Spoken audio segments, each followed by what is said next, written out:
ये बात है साल 1914 की, जब एक 8 साल का बच्चा जापान के एक गांव में खेल रहा था।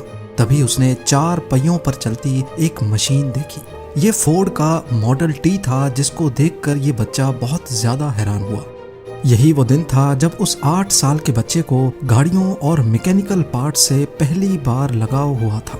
इसका नाम था सुचाइरो होंडा, और किसको मालूम था कि आने वाले वक्त में इसका नाम हमें हर छोटी बड़ी गाड़ी पे देखने को। नाजरीन, 1906 में जापान के माउंट फूजी के करीब एक छोटे गांव में सुचाइरो होंडा की पैदाइश हुई थी।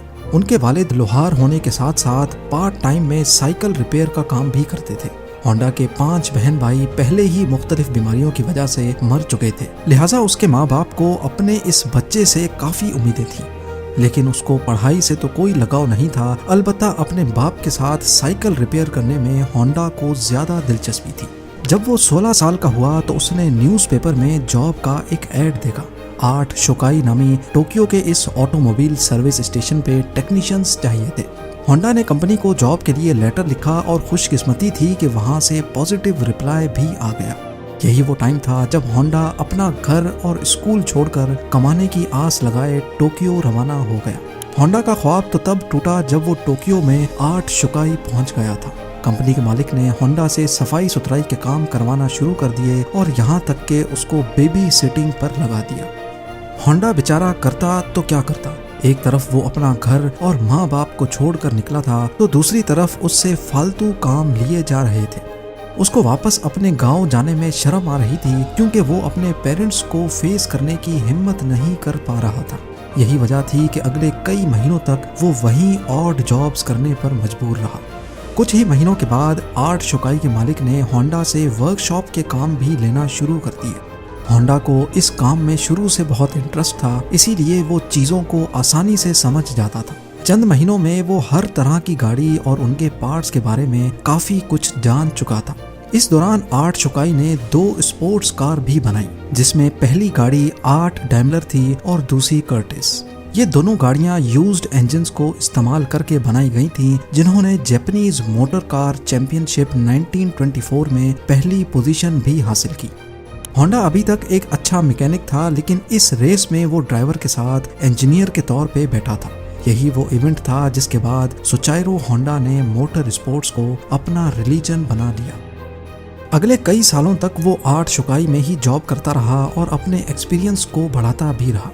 1928 में 22 साल की एज में उसके मालिक ने अपनी एक और ब्रांच खोलने का फैसला किया। ये ब्रांच हमामात्सु शहर में होना थी, जिसको चलाने के लिए मालिक ने होंडा को जिम्मेदारी देकर वहां भेज दिया। होंडा ने 8 शुकाई की इस नई ब्रांच को 1 वर्कर से शुरू किया था और सिर्फ 2 ही सालों में 30 वर्कर्स तक पहुंचा दिया। वो अब एक ब्रिलियंट मैकेनिक और रेसिंग ड्राइवर भी बन चुका था। उसने अपनी महारत का फायदा उठाते हुए अपने मालिक के लिए एक स्पोर्ट्स कार डिजाइन की। ये गाड़ी 120 किलोमीटर पर आवर की स्पीड से चल सकती थी, जिसने पुराने सारे रिकॉर्ड तोड़ दिए थे। ये रिकॉर्ड अगले 20 सालों तक जापान का हाईएस्ट रिकॉर्ड बना रहा।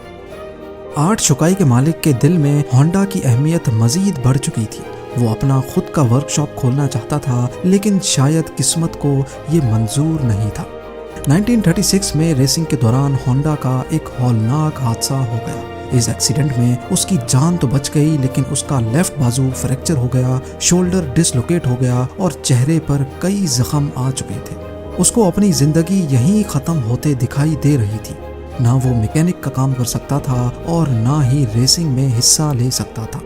कई महीनों के बाद वो जब दोबारा ठीक हुआ तो उसने 8 शुकाई के मालिक से रिक्वेस्ट की कि वो अब ये रिपेयरिंग का काम नहीं कर सकता, बल्कि उसने आइडिया पेश किया कि क्यों ना वो अब स्पेयर पार्ट्स बनाने के लिए एक अलग कंपनी शुरू करे।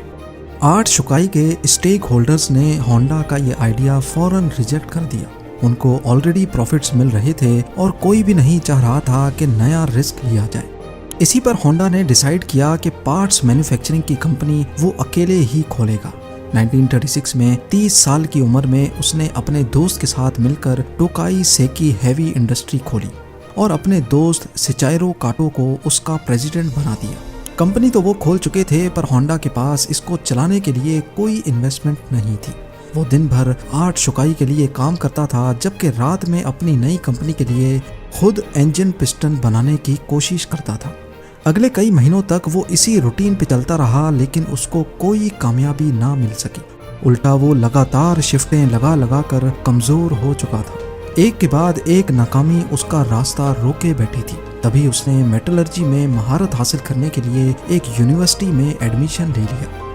1939 में 3 सालों की लगातार मेहनत करने के बाद वो आखिरकार एक पिस्टन बनाने में कामयाब हो ही गया। अब उसने आर्ट शुकाई से जॉब छोड़ दी और फुल टाइम पिस्टन बनाने में लग गया। पर उसको ये मालूम ही नहीं था कि उसके बनाए हुए पिस्टन में अभी भी कई फॉल्ट्स मौजूद हैं। उसने टोयोटा कंपनी को अपने पिस्टन ऑफर किए तो टोयोटा ने 50 में से 47 डिजाइन्स रिजेक्ट कर दिए। ये खबर होंडा पर बिजली बनकर गिरी, क्योंकि उसके पास अब वापसी का भी कोई रास्ता नहीं था। उसने मुख्तलिफ कंपनीज की रिक्वायरमेंट्स को समझने के लिए पूरे जापान के दौरे लगाना शुरू कर दिए। अलग अलग फैक्ट्रीज में गया, कार मैन्युफैक्चरर्स से मिला। अगले कई साल उसने मार्केट को समझने में लगा दिए और उसके बाद होंडा ने एक बार फिर से पिस्टन बनाए। इस बार ये पिस्टन सारी कंपनीज के क्वालिटी कंट्रोल पास कर चुके थे। उसको धड़ाधड़ ऑर्डर्स मिलना शुरू हो गए और एक बार फिर से होंडा को अपने ख्वाब पूरे होते दिखाई दिए। ऑर्डर्स को पूरा करने के लिए उसकी कंपनी ने 2000 वर्कर्स को भी हायर कर लिया। होंडा की ये खुशी सिर्फ चंद महीनों की मेहमान थी, ये किसको मालूम था। 1941 में जापान वर्ल्ड वॉर 2 में कूद गया और मिनिस्ट्री ने कई जापानीज कंपनी को अपने कंट्रोल में ले लिया, जिसमें एक कंपनी सोचाइरो होंडा की भी थी। होंडा को डाउनग्रेड करके उसी की कंपनी का सीनियर मैनेजिंग डायरेक्टर बना दिया गया और चीज़ें तब मजीद ख़राब हो गईं जब कंपनी के वर्कर्स को मिलिट्री सर्विस में लगा दिया गया। अगले 3 साल इंतहाई मुश्किल हालत में गुजरे, लेकिन 1944 में एक वाक़या हुआ जिसने होंडा की उम्मीदों पर पूरी तरह से पानी फेर दिया। एयर रेड के दौरान एक मिसाइल सीधा होंडा की फैक्ट्री पे आ लगा। पूरे मुल्क के हालात बद से बदतर होते जा रहे थे। जापान जंग हारता हुआ दिखाई दे रहा था। फिर 1945 में 2 न्यूक्लियर अटैक्स हुए जिसने जापान की सिरे से कमर ही तोड़ डाली। इस वाक़े के बाद जापान ने अमेरिकन के सामने सरेंडर कर लिया। जंग तो अब ख़त्म हो चुकी थी, लेकिन होंडा अपना सब कुछ खो बैठा था। उसने अपने बचे कुचे एसेट्स टोयोटा को 4,50,000 येन में बेचे और एक बार फिर से जॉबलेस होकर बैठ गया। ये हालत सिर्फ होंडा के साथ ही नहीं थी, बल्कि पूरा जापान बहुत बुरे क्राइसिस से गुजर रहा था। इकोनॉमी मेल्ट हो रही थी। खाना पानी की शदीद किल्लत और महंगाई ने सबकी कमर तोड़ रखी थी। पब्लिक ट्रांसपोर्ट का मिलना इंतहाई मुश्किल था, क्योंकि जापान में पेट्रोल भी नायाब हो चुका था। इसी दौरान होंडा को जापानीज इंपीरियल आर्मी का एक छोटा इंजन मिला, जिससे वो वायरलेस रेडियो चलाया करते थे। अपनी आदत से मजबूर उसे एक आइडिया आया। उसने सोचा कि क्यों ना इस इंजन को एक साइकिल में लगाकर अपनी ट्रांसपोर्ट का मसला हल किया जाए। इससे ट्रांसपोर्ट आसान भी हो जाएगी और सस्ती भी पड़ेगी। क्योंकि उस दौर में लोग पहले ही महंगाई से बहुत परेशान थे, तो जब उन्होंने यही इंजन एक साइकिल पे लगा देखा तो सबको ये आइडिया बहुत अच्छा लगा। चंद यूज्ड इंजन्स तो होंडा को मिल गए, लेकिन लोगों की डिमांड इतनी ज्यादा थी कि अब होंडा ने खुद का नया इंजन डिजाइन कर लिया। ये हिस्ट्री में पहली बार था कि किसी मशीन पर होंडा का लोगो देखा गया। होंडा के पास इतने पैसे नहीं थे कि वो मास लेवल पे ये साइकिल्स बना सके, लिहाजा उसने 18,000 दुकानदारों के नाम एक ओपन लेटर लिखा। लोगों को होंडा पे इतना भरोसा था कि 3,000 दुकानदारों ने उसको पॉजिटिव रिप्लाई दिया और पैसे भी एडवांस में दे दिए। अगले 3 सालों में होंडा ने एक ऐसी मोटरसाइकिल बनाई जो मार्केट की रिक्वायरमेंट के ऐन मुताबिक थी। ये सुपर कब के नाम से लॉन्च की गई, जिसने आते ही मार्केट में धूम मचा दी। यह मॉडल इतना कामयाब हुआ कि 1958 में इसने अमेरिका की अपनी ट्रायम्फ और हार्ले डेविडसन की सेल्स को भी पीछे छोड़ दिया। क्योंकि होंडा को रेसिंग का बहुत शौक तो था ही, इसीलिए उसने अब स्पोर्ट्स बाइक बनाने का फैसला किया। वो मुख्तलिफ बाइक रेसेस में जाता और जीतने वाली बाइक्स के खास फीचर्स नोट डाउन करता जाता। उस दौर में ऐसे स्पोर्ट्स कंपटीशन रेस से बढ़कर मैन्युफैक्चरिंग कंपनीज के लिए मार्केटिंग का टूल हुआ करते थे।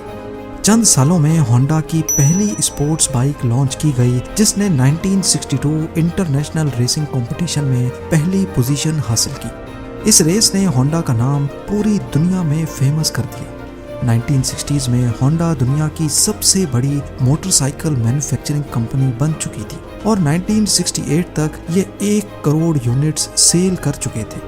अपनी जिंदगी के 62 इयर्स गुजारने के बाद आखिरकार सुचाइरो होंडा को कामयाबी तो मिल चुकी थी, लेकिन जो ख्वाब वो बचपन से ही लिए बैठा था वो अभी तक पूरा नहीं हो पाया था। होंडा अब कार मैन्युफैक्चरिंग की तरफ भी जाना चाहता था। कई लोगों ने उनको ऐसा करने से मना भी किया, लेकिन उन्होंने किसी की एक ना सुनी।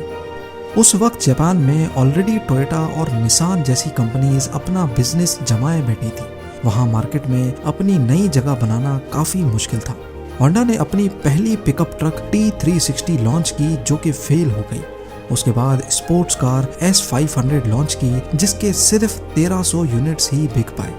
कई सालों की मेहनत और कई दर्जन डिजाइन्स रिजेक्ट होने के बाद फाइनली 1972 में होंडा सिविक लॉन्च की गई। ये वो गाड़ी है जिसके नए मॉडल्स आज तक पूरी दुनिया में फेमस हैं।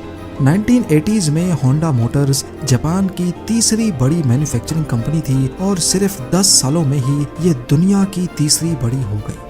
आज होंडा का नाम हमें cars, motorcycles, boat engines, plane engines और दर्जनों पावर टूल्स पे देखने को मिलता है।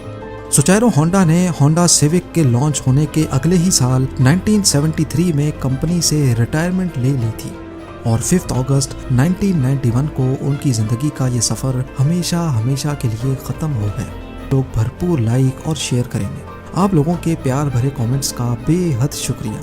मिलते हैं अगली शानदार वीडियो में।